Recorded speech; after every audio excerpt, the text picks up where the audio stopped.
Hi ಸ್ನೇಹಿತರೆ, welcome to our channel Mithun Raj ಅಡುಗೆ ಮನೆ. ಇವತ್ತಿನ ವಿಡಿಯೋದಲ್ಲಿ ಸ್ಪೆಷಲ್ ಆಗಿ ನಾನು ಎಗ್ ಮಸಾಲ ಕರಿ ಮಾಡಿ ತೋರಿಸ್ತಾ ಇದ್ದೀನಿ. ಒಬ್ಬೊಬ್ರು ಒಂದೊಂದು ವಿಧಾನದಲ್ಲಿ ಮಾಡ್ತಿರ್ತಾರೆ. ನಾನು ಹೇಳ್ಕೊಟ್ಟಂಗೆ ಈ ವಿಧಾನದಲ್ಲಿ ಒಮ್ಮೆ ಮಾಡಿ ನೋಡಿ, ತುಂಬ ಚೆನ್ನಾಗಿರುತ್ತೆ. ತಿಂದವ್ರೆ ಹೇಳ್ತಾರೆ ಆಹಾ ಓಹೋ ಅಂತ ಹೊಗಳೋದಂತೂ ಗ್ಯಾರಂಟಿ. ಈ ಎಗ್ ಮಸಾಲ ಕರಿ ಚಪಾತಿ, ರೊಟ್ಟಿ, ಅನ್ನ, ಬಿರಿಯಾನಿ ಮತ್ತು ಪ್ಲೇನ್ ಬಿರಿಯಾನಿ, ಚಿಕನ್ ಬಿರಿಯಾನಿ ಎಲ್ಲದಕ್ಕೂ ಸೂಪರ್ ಕಾಂಬಿನೇಷನ್. ಯಾವಾಗಲೂ ಒಂದೇ ರೀತಿ ಎಗ್ ಮಸಾಲ ಕರಿ ತಿಂದು ತಿಂದು ಬೇಜಾರಾಗಿದ್ದರೆ ಈ ಹೊಸ ರೀತಿಯಲ್ಲಿ ಎಗ್ ಮಸಾಲ ಕರಿನ ಟ್ರೈ ಮಾಡಿ, ಸಖತ್ತಾಗಿರುತ್ತೆ. ಯಾವಾಗಲೂ ಹೀಗೆ ಮಾಡ್ಕೊಂಡು ತಿಂತೀರಾ. ಮೊದಲನೇದಾಗಿ ಒಂದು 5 ಮೊಟ್ಟೆನ ಕುದಿಸ್ಕೊಂಡು ಒಂದರಲ್ಲಿ 2 ರೀತಿಯಾಗಿ ಭಾಗ ಮಾಡಿಕೊಂಡು ಈ ರೀತಿ ರೆಡಿ ಮಾಡ್ಕೊಂಡು ಇಟ್ಕೊಂಡಿದ್ದೀನಿ. ನಂತರ ಒಂದು ಮಿಕ್ಸಿ ಜಾರಲ್ಲಿ ಸ್ವಲ್ಪ ಶುಂಠಿ ಹಾಕ್ತಾ ಇದ್ದೀನಿ. ನಂತರ ಒಂದು 10ರಿಂದ 15 ಬೆಳ್ಳುಳ್ಳಿನ ಹಾಕ್ತಾ ಇದ್ದೀನಿ. ನಂತರ 3 ಹಸಿಮೆಣಸಿನ್ಕಾಯಿನ ಹಾಕ್ತಿದ್ದೀನಿ. ನಂತರ 1 ಟೀ ಸ್ಪೂನಷ್ಟು ಗೋಡಂಬಿ ಹಾಕ್ತಿದ್ದೀನಿ. ಒಂದು ದೊಡ್ಡ ಸೈಜ್ ಈರುಳ್ಳಿನ ಈ ರೀತಿ ಕಟ್ ಮಾಡಿಕೊಂಡು ಹಾಕಿದ್ದೀನಿ. 1 ಹಿಡಿಯಷ್ಟು ಕೊತ್ತಂಬರಿ ತೊಳೆದಿರುವಂಥದ್ದು.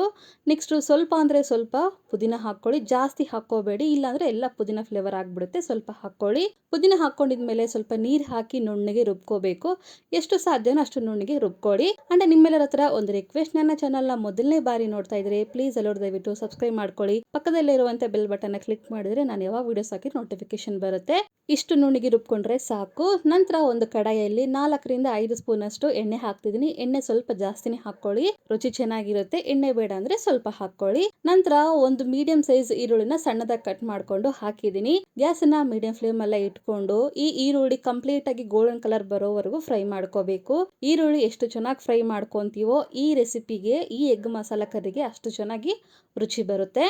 ಈ ರೀತಿ ಎಲ್ಲ ಗೋಲ್ಡನ್ ಕಲರ್ ಆದಮೇಲೆ ಇವಾಗ ಇದಕ್ಕೆ 2 ಮೀಡಿಯಂ ಸೈಜ್ ಟೊಮೊಟೊನ ಸಣ್ಣದಾಗಿ ಕಟ್ ಮಾಡಿಕೊಂಡು ಹಾಕಿದ್ದೀನಿ. ನಂತರ ಟೊಮೊಟೊ ಬೇಗ ಬೇಯಲಿ ಅಂತ ಸ್ವಲ್ಪ ಉಪ್ಪನ್ನ ಹಾಕ್ಕೊಂಡು ಟೊಮೊಟೊ ಮೆತ್ತಗಾಗೋವರೆಗೂ ಫ್ರೈ ಮಾಡ್ಕೋಬೇಕು. ಟೊಮೊಟೊ ಕಂಪ್ಲೀಟ್ ಆಗಿ ಮೆತ್ತಗಾಗಬೇಕು, ಇಲ್ಲಾಂದರೆ ಹಸಿ ಹಸಿಯಾಗಿ ಹಾಗೆ ಇರುತ್ತೆ, ಚೆನ್ನಾಗಿರೋದಿಲ್ಲ ರುಚಿ. ಈ ರೀತಿಯಾಗಿ ಎಲ್ಲವೂ ನೀಟಾಗಿ ಕಲಿಸ್ಕೊಂಡಿದ್ಮೇಲೆ ಒಂದು 2 ನಿಮಿಷ ಮೀಡಿಯಂ ಫ್ಲೇಮಲ್ಲಿ ಇಟ್ಕೊಂಡ್ರೆ ಟೊಮೊಟೊ ಮೆತ್ತಗಾಗುತ್ತೆ. ನೋಡಿದ್ರ ಇಷ್ಟು ಮೆತ್ತಗಾಗಿದೆ. ಇವಾಗ ಗ್ಯಾಸನ್ನ ಲೋ ಫ್ಲೇಮಲ್ಲೇ ಇಟ್ಕೊಂಡು ಮಸಾಲ ಐಟಮ್ಸ್ನೆಲ್ಲ ಹಾಕೋಣ. ಮೊದಲನೇದಾಗಿ ಅರಿಶಿಣ ಹಾಕ್ತಿದ್ದೀನಿ. ಖಾರಕ್ಕೆ ತಕ್ಕಂಗೆ ಖಾರದ ಪುಡಿ ಹಾಕ್ಕೊಳ್ಳಿ.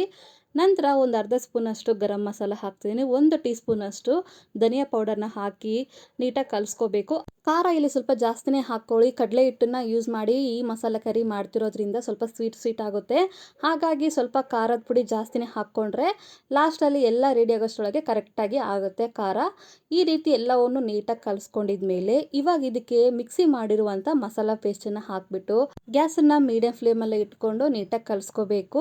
ಹಸಿ ವಾಸನೆ ಎಲ್ಲ ಹೋಗಿ ಮೇಲ್ಗಡೆ ಎಣ್ಣೆ ತೇಲೋವರೆಗೂ ನೀಟಾಗಿ ಕಲಿಸ್ಕೋಬೇಕು. ಯಾವಾಗಲೂ ಒಂದೇ ರೀತಿ egg fry, egg masala curry, egg gravy ತಿಂದು ಬೇಜಾರಾಗಿದ್ರೆ ಒಮ್ಮೆ ನಾನು ಹೇಳ್ಕೊಟ್ಟಂಗೆ ಈ ರೀತಿ ಮಾಡಿ ನೋಡಿ, ಸೂಪರ್ ಅಂತೀರಾ. ಗ್ರೇವಿನ ನೀಟಾಗಿ ಕಲಿಸ್ಕೊಂಡು ಲಿಡ್ಡನ್ನ ಕ್ಲೋಸ್ ಮಾಡಿ ಒಂದು 2 ನಿಮಿಷ ಬಿಟ್ಟು ನಂತರ ಓಪನ್ ಮಾಡಿ ಈ ರೀತಿ ಇನ್ನೊಂದ್ಸರಿ ನೀಟಾಗಿ ಕಲಿಸ್ಕೊಂಡು ಇವಾಗ ಕನ್ಸಿಸ್ಟೆನ್ಸಿಗೆ ತಕ್ಕಂಗೆ ನೀರನ್ನ ಹಾಕೋಣ. ಮೊದಲನೇದಾಗಿ ನಾನು 1 ಲೋಟದಷ್ಟು ನೀರನ್ನ ಹಾಕ್ತಾ ಇದ್ದೀನಿ. ನೀರನ್ನ ಹಾಕಿದ್ಮೇಲೆ ಈ ರೀತಿ ನೀಟಾಗಿ ಕಲಿಸ್ಕೊತೀನಿ. ಯಾಕೋ ನನಗೆ ಇಲ್ಲಿ ಸ್ವಲ್ಪ ಗಟ್ಟಿ ಆಯಿತು ಅನ್ನಿಸ್ತು.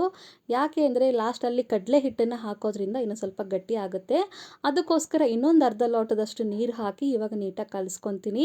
ನೀವು ಬೇಕಿದ್ರೆ ಗಟ್ಟಿಯಾಗಿ ತಿಂತೀವಂದರೆ ಸ್ವಲ್ಪ ನೀರನ್ನ ಕಡಿಮೆ ಹಾಕ್ಕೊಳ್ಳಿ. ಇನ್ನೂ ಸ್ವಲ್ಪ ನೀರಾಗಿ ಬೇಕು ನಮಗೆ ಅಂದರೆ ನೀರನ್ನು ಜಾಸ್ತಿ ಹಾಕ್ಕೊಳ್ಳಿ. ಇಲ್ಲಿ ನಂತರ ರುಚಿಗೆ ತಕ್ಕಷ್ಟು ಉಪ್ಪು ಕೂಡ ಹಾಕ್ತಿದ್ದೀನಿ. ಉಪ್ಪು ಹಾಕಿದ್ಮೇಲೆ ನೀಟಾಗಿ ಕಲಿಸ್ಕೊಂಡು ಇಲ್ಲಿ ಖಾರ ಕರೆಕ್ಟ್ ಆಗಿದೆನಾ ಇಲ್ಲ ಅಂತ ಒಂದ್ಸರಿ ಚೆಕ್ ಮಾಡ್ಕೊಳ್ಳಿ. ಒಂದು ವೇಳೆ ಖಾರ ಸರಿ ಹೋಗಿಲ್ಲ ಅಂತಂದರೆ ಇನ್ನೂ ಸ್ವಲ್ಪ ಖಾರ ಹಾಕ್ಕೊಂಡು ಮಿಕ್ಸ್ ಮಾಡಿಕೊಂಡು ಮುಚ್ಚಳನ ಮುಚ್ಚಿಬಿಟ್ಟು ಒಂದು 5 ನಿಮಿಷ ಲೋ ಫ್ಲೇಮಲ್ಲೇ ಕುದಿಸಿದ್ರೆ ಈ ರೀತಿ ಸೈಡಲ್ಲೆಲ್ಲ ಎಣ್ಣೆ ಬಿಡೋಕ್ಕೆ ಸ್ಟಾರ್ಟ್ ಆಗುತ್ತೆ. ಅಂಥ ಟೈಮಲ್ಲಿ ಈ ರೀತಿ ನೀಟಾಗಿ ಕಲಿಸ್ಕೊಳ್ಳಿ. ನೋಡಿದ್ರೆ ಸ್ವಲ್ಪ ಗಟ್ಟಿಯಾಗಿದೆ.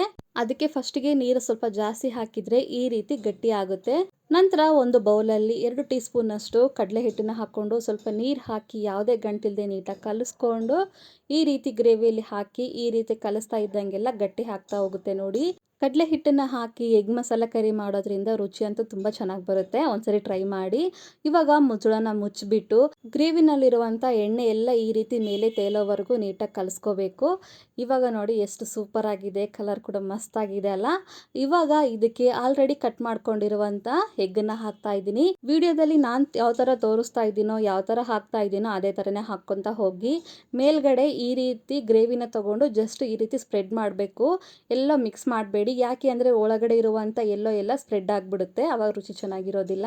ಮೇಲೆಗಡೆ ಸ್ವಲ್ಪ ಕೊತ್ತಂಬರಿ ಹಾಕಿಬಿಟ್ಟು ಮುಚ್ಚಳನ ಮುಚ್ಚಿ ಒಂದು 2 ನಿಮಿಷ ಲೋ ಫ್ಲೇಮಲ್ಲೇ ಬೇಯಿಸ್ಕೊಂಡ್ರೆ ತುಂಬಾನೇ ಸಿಂಪಲ್ ಆಗಿರುವಂಥ ಎಗ್ ಮಸಾಲೆ ಕರಿ ರೆಡಿನೇ ಆಗೋಗುತ್ತೆ. ನಾನು ಮೊದಲೇ ಹೇಳಿದ್ದೀನಿ ಸ್ವಲ್ಪ ಖಾರ ಜಾಸ್ತಿ ಹಾಕೊಳ್ಳಿ, ಯಾಕೆ ಅಂತಂದರೆ ಕಡಲೆ ಹಿಟ್ಟನ್ನು ಹಾಕ್ತೀನಿ ಅಂತ, ಅದೊಂದು ನೆನ್ಪಿಟ್ಕೊಳ್ಳಿ. ಈ ಎಗ್ ಮಸಾಲ ಕರ್ರಿ ಚಪಾತಿ, ರೊಟ್ಟಿ ಮತ್ತು ದೋಸೆ, ಮುದ್ದೆ ಮತ್ತು ಬಿರಿಯಾನಿ, ಕುಷ್ಕ, ಪ್ಲೇನ್ ಬಿರಿಯಾನಿ ಎಲ್ಲದಕ್ಕೂ ಸಖತ್ ಕಾಂಬಿನೇಷನ್. ಈ ವಿಧಾನದಲ್ಲಿ ಒಮ್ಮೆ ಟ್ರೈ ಮಾಡಿ ನೋಡಿ. ಈ ರೆಸಿಪಿ, ಈ ವಿಡಿಯೋ ಇಷ್ಟ ಆದರೆ ನನ್ನ ಚಾನಲ್ನ like, share, comment and subscribe ಮಾಡ್ಕೊಳ್ಳೋದನ್ನು ಮಾತ್ರ ಮರಿಬೇಡಿ. ಓಕೆನಾ? ಮುಂದಿನ ವಿಡಿಯೋದಲ್ಲಿ ಮತ್ತೆ ಸಿಗ್ತೀನಿ. ಟೇಕ್ ಕೇರ್, ಬಾಯ್.